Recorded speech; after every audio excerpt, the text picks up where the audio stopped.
बिस्मिल्लाहिर्रहमानिर्रहीम। अस्सलाम वालेकुम। आज की वीडियो में मैं आपको बताऊंगा कि डुअल टाइमर सर्किट क्या होता है और इसकी एप्लीकेशन कहाँ कहाँ पे होती है। फॉर एग्जांपल अगर हमारे पास एक घर है, वहाँ पे दो वाटर टैंकी हैं, एक अंडरग्राउंड जो बेसमेंट में होती है और दूसरी वाटर टैंकी जो छत के टॉप फ्लोर पे होती है। उनके लिए हमारे पास दो मुख्तलिफ मोटर हैं। एक जो मोटर है वो अंडरग्राउंड बेसमेंट की टैंकी को फुल करने के लिए यूज़ हो रही है और सेकंड मोटर जो है वो टॉप वाली जो वाटर रिजर्वायर है उसको फुल करने के लिए यूज़ हो रही है। तो इसके लिए इस टाइप के हमारे पास सिनेरियो जब जहाँ पे भी आएगा तो हमारे पास ये डुअल टाइमर सर्किट बहुत ज़्यादा हेल्पफुल साबित हो सकता है। तो इसीलिए करते क्या है कि हमारे पास एक डुअल चैनल टाइमर होता है और उसके साथ दो मैग्नेटिक कॉन्टैक्टर होंगे। एक मैग्नेटिक कॉन्टैक्टर एक अंडरग्राउंड मोटर के साथ कनेक्ट हो जाएगा, दूसरा वाला जो टॉप फ्लोर की जो वाटर रिजर्वायर है, वाटर टैंकी है, उसकी मोटर के साथ कनेक्ट हो जाएगा।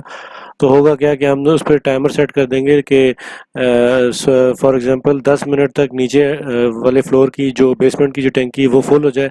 जैसे ही वो फुल हो जाएगी तो वो ऑटोमेटिकली उसको ऑफ करवाएगा उसकी मोटर को, और जो ऊपर वाली जो टैंकी है उसकी मोटर को ऑन करा देगा कि वो ताकि उसको फुल करना शुरू कर दे। तो इस तरह के सिनेरियो के लिए डुअल टाइमर यूज़ होता है। या फिर अगर कोई एक बहुत बड़ा हॉल है, वहाँ पे दो एसी लगे हुए हैं और हम चाहते हैं कि एट ए टाइम दोनों एसी इकट्ठे ना चले, तो हम इस तरह कर सकते हैं कि एसी इधर भी डुअल टाइमर लगा सकते हैं। एक मैग्नेटिक कॉन्ट्रैक्टर एक एसी के साथ लगा दें, दूसरा दूसरे एसी के साथ। होगा क्या कि हम जो टाइम सेट करेंगे उस इस 10 मिनट का अगर हम टाइम सेट करते हैं तो 10 मिनट के टाइम तक एक एसी चलेगा। जैसे ही 10 मिनट पूरे होंगे तो वो उस एसी को बंद करके दूसरे एसी को ऑन करवा देगा। यही बेसिक पर्पज है डुअल टाइमर सर्किट का। अभी मैं आपको इसकी डीबी दिखाता हूँ और उस पर उसके टाइम जिस तरह से सेट किया जा रहा है, किस तरीके से सेट करते हैं, वो मैं आपको दिखा देता हूँ। अभी ये जो आप डीबी देख रहे हैं, ये डुअल टाइमर सर्किट की डीबी है। इसमें आपको मैं ओपन करके दिखाता हूँ। लेफ्ट पे ये डुअल चैनल टाइमर लगा हुआ है। ये इसकी पावर कनेक्ट कर रहा हूँ और ये दो इसके मैग्नेटिक कॉन्टैक्टर्स हैं। अभी इसका जो हमने टाइम सेट किया है वो 9 सेकंड से टाइम सेट किए, तो 8 के बाद वो 9वें सेकंड पे ट्रिप कर जाएगा दूसरे कॉन्टैक्टर के लिए। अभी 9 सेकंड का है तो वो 8 के बाद 9 नहीं आएगा, ट्रिप कर जाएगा दूसरे कॉन्टैक्टर के लिए। अभी मैं ये आपको इनके कवर उतार के दिखाता हूँ कि किस तरीके से टक करके आवाज़ आती है उसकी जब ये ट्रिप करते हैं। कि टाइमर अभी ऑन है।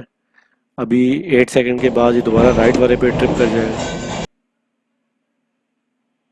और 8 सेकंड के बाद ये वाला दोबारा लेफ्ट वाले टाइमर पे मैग्नेटिक कॉन्टैक्टर पे ट्रिप कर जाएगा।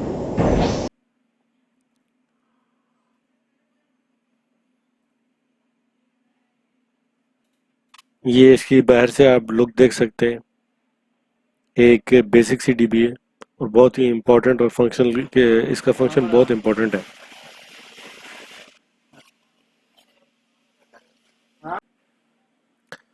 इसके साथ आप अगर चाहते हैं तो इंडिकेशन लाइट्स भी लगा सकते हैं कि आपको पता हो कि कौन सा वाला मैग्नेटिक कॉन्टैक्टर किस टाइम पे फंक्शनल है।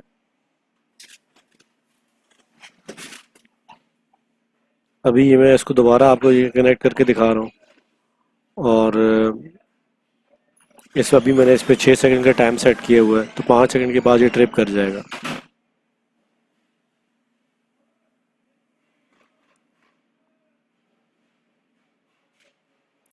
अभी ये इधर से आप इसके टाइमर के सेकंड्स मिनट्स या आवर्स को चेंज कर सकते हैं, तो अभी मैं इसको चेंज कर देता हूँ। अभी मैं इसको बहुत कम कर दिया, इसको मैं तकरीबन कर दिया 3 सेकंड पे। अब मैं इसको ऑन करूँगा तो 2 सेकंड के बाद ये फ़ौरन से ट्रिप कर जाएगा। अगर आप इसकी वायरिंग सीखना चाहते हैं तो अभी मैं वीडियो के एंड पे इसकी वायरिंग की डायग्राम बना के वो भी लगा दूंगा, तो वो आपके लिए काफ़ी हेल्पफुल रहेगी।